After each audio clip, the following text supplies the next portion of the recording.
ఈ వైఎస్ఆర్ కాంగ్రెస్ పార్టీని చూస్తే ప్రతి ఒక్క స్కీమ్ కూడా ఒక స్కామరీ. మద్యపాన నిషేధం ఒక పెద్ద స్కామ్. జే బ్రాండ్ల కోసం ఉచిత ఇసుక ఇస్తా ఉంటే ఇసుక విధానం ఒక పెద్ద స్కామ్. ఇక్కడ ఒక మంత్రి ఉన్నాడు, పాపాల పెద్దిరెడ్డి.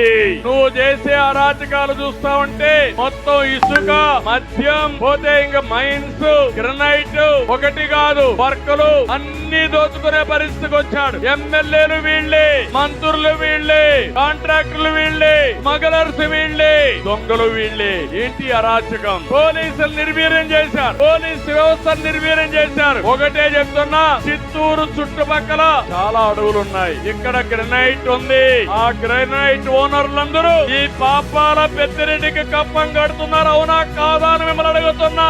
చెప్తున్నా, కక్కిస్తా 2 నెలల్లో. కబద్దార్, జాగ్రత్తగా ఉండండి. కదలిరా